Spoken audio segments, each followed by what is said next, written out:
Hey guys, back with another Maplestory video here, and this time it was Fafner week. For me personally, I wanted to do a lot of testing with my Fafner hammer just to see what kind of damage I'd be putting out in all types of content, from Culvert to Guild Honor Battle to Lotus to Arc, and the results might shock you. And so we'll start off with Covert right here. And before we kind of get into it, I just wanted to mention that my podcast, Echoing Thoughts, is out on Spotify. Episode 4 just came out, a recap of 2022, the major updates that happened.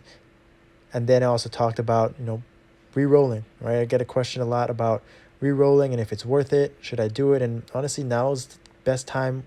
There's no better time than right now with the Lady Blair event coming out, the Burning event. So I talk about that. So definitely check it out. I'll have the link in my description below. And so now this is Covert with the Fafner. No surprise in Covert, Fafner is king.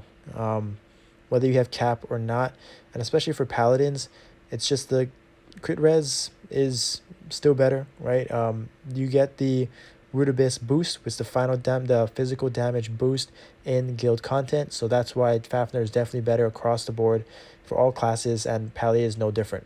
Now, are my scores the same as what they were pre-remaster? They're not. But it's not far off. If you remember, my previous PR was around 6.7, I think, K. That was pre-remaster, so that was when our threaten was 60% crit res, so I was hitting much harder and critting more often.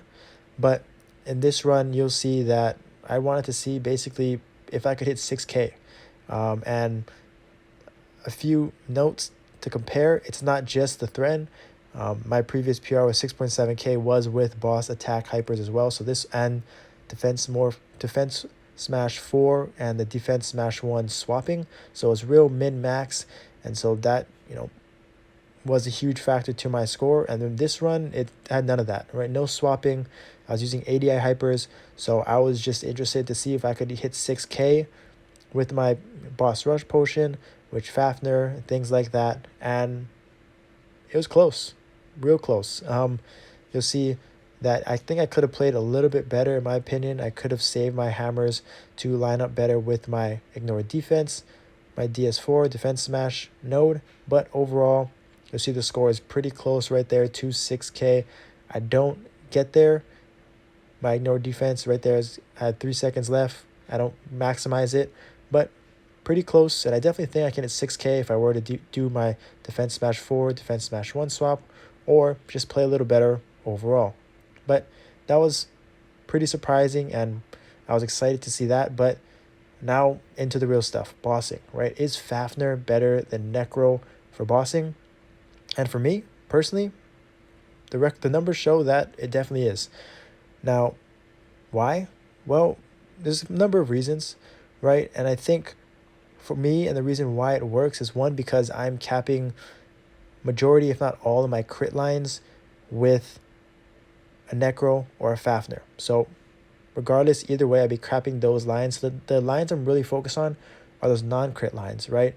And that's where the final damage from the Fafner weapon pays off. Now, you also have to understand that I have the same exact cap. I have a Mag Pierce Soul on both my Necro and my Fafner. So that is, of course, another play. My Fafner, my stats are pretty much identical physical attack-wise. So another thing that you have to think about. But overall, stats equal, it seems like my Fafner is better. Now, in this run specifically, this is the same team that I run with, majority of the time. So daily, you'll see that, it's consistent, right? It's Shade, Bishop, Paladin, Shadower. So we're about, not 100% crit res, but pretty close. Now, does that make a difference? Absolutely, right? Team comps are more important than ever. Right now, if you have a hero or wild hunter, that's going to change something, right? Necro may be better because you're now focusing on those crit lines.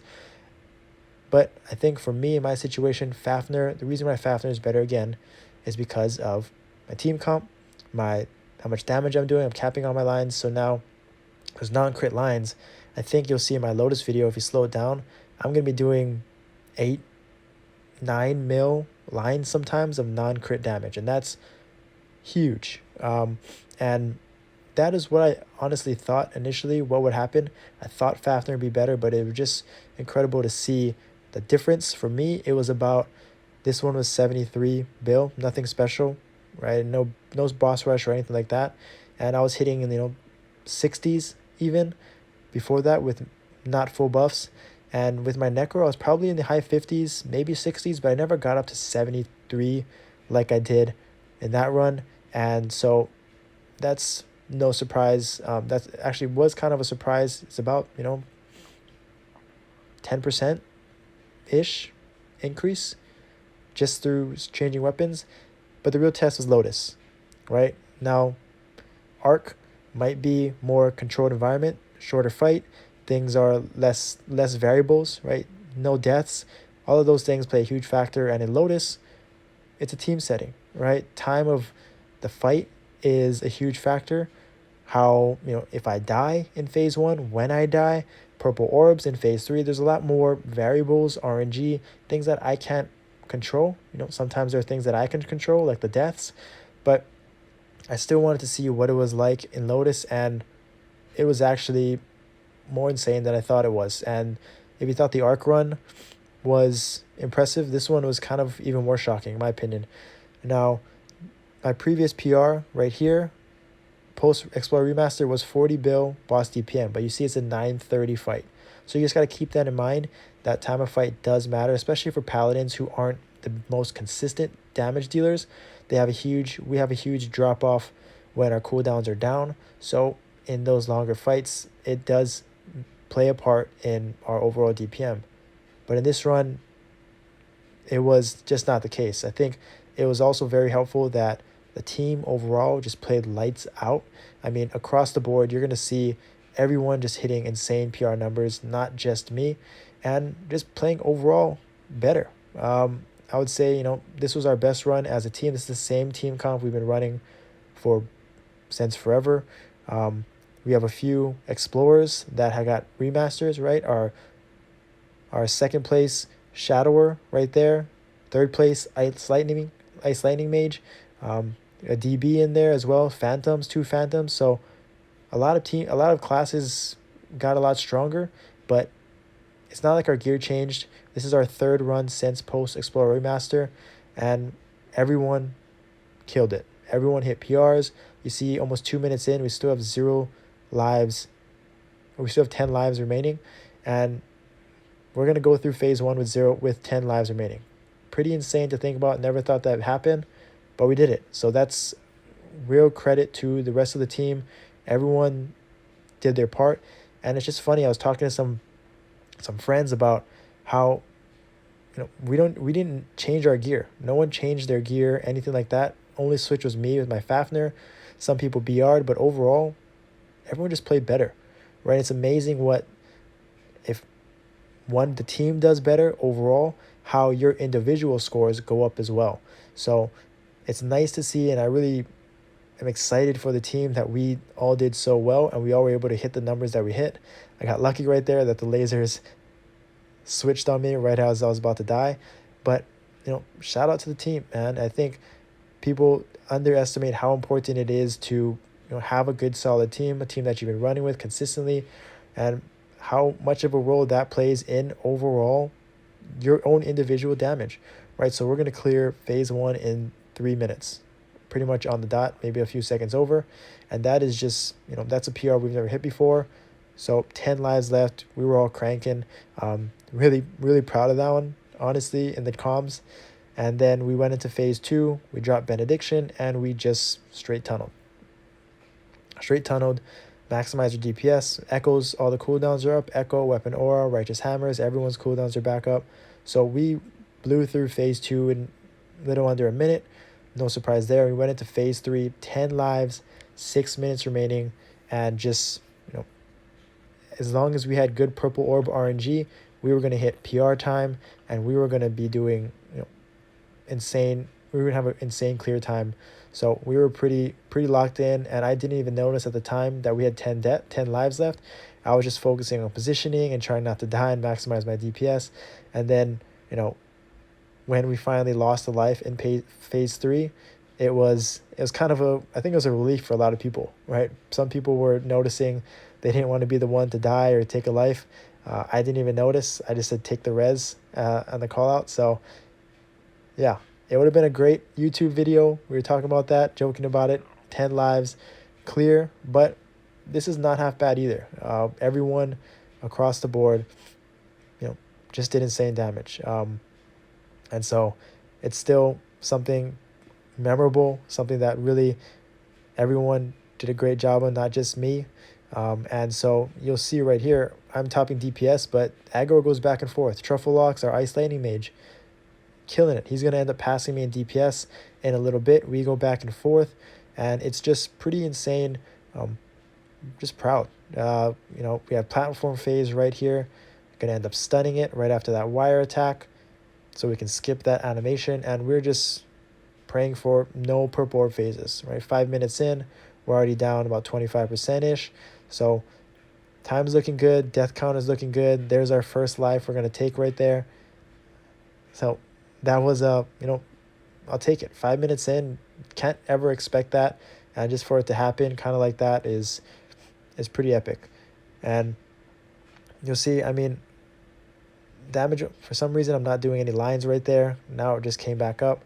Nope, still doing no damage. You kind of can see it's laggy. I don't know what it is, if it's not registering or what, but that's just how the game's been. Honestly, everyone kind of has to deal with it. We've had our past runs as well. You see I'm not doing any damage again right there, or it's not registering or something. But the past runs, it's been glitchy. If you're doing Lotus, other content, it's just hit or miss, right? Everyone has to deal with it, figure it out, and grind through. And you can see right there, Truffle Locks, the Ice Lightning Mage, is overtaking me in damage here and there before he dies. But it's good to see Ice Lightning Mages long overdue for their buffs to compete in damage. And, some of them say they still need a buff. But, hopefully they get more buffs. Hopefully everyone gets buffs, right? I think there's no point in nerfing classes at this point, in my opinion. Just raise everyone else up. Right? Plan for Damien, right? Get people prepped for that next boss. And I think that's just the route that, in my opinion, Nexon is going to take and should take. There's no point in nerfing classes at this point. Just raise everyone up, raise the baseline damage, then it's gear, then it's mechanics. Get ready for the new boss, and for more people to clear even Lotus, right? Clear Arc. I think that's just the play, in my opinion. And you can see right here, this is kind of where me as a Paladin, I pull away, right? When my cooldowns are up, my burst is up, I'm just standing there doing DPS with Sancho up, and it's really hard for me to get interrupted as long as there's no purple orb phases, no immunity phases. It's just straight DPS. But you see, 7 minutes into the fight, it's looking like an 8-minute fight. We were kind of shocked, just still trying to lock in, maximize DPS. I think people were real tight here, trying to, risk their damage, try to stand there and min-max and just try and aggro damage as much as possible so that they could, hit PRs, right? And that's where a few deaths kind of came in here and there, but we had wiggle room, right? We had a lot of lives to play with, reses and things like that. So I think it was totally fine and understandable that people, were trying to stand there and eat some of the damage that they could. And so, 2 minutes left on the timer, 8 minutes. It's looking like it's going to be, I think we finish around 8:15, but just overall, just an epic run. One for the books for sure. Really proud of the team, and just overall well-deserved. Everyone played lights out. And you'll see my final DPS in a little bit, but let's just say my previous PR was 40. This is far past it. 10% better ish, almost 45 bill DPM bossing. Of course, the run was shorter, which plays a huge factor, especially for Paladins, like I mentioned, but I'll take it. Fafner just felt a lot better, more consistent, solid in Lotus, solid in Arc, obviously in Covert. Overall in bossing, it's just those non-crit lines, and that's just for me. I wouldn't say it's the best for every class, but maybe something to experiment down the road, current meta. But thanks for watching. I hope this helped. I'll see you next time.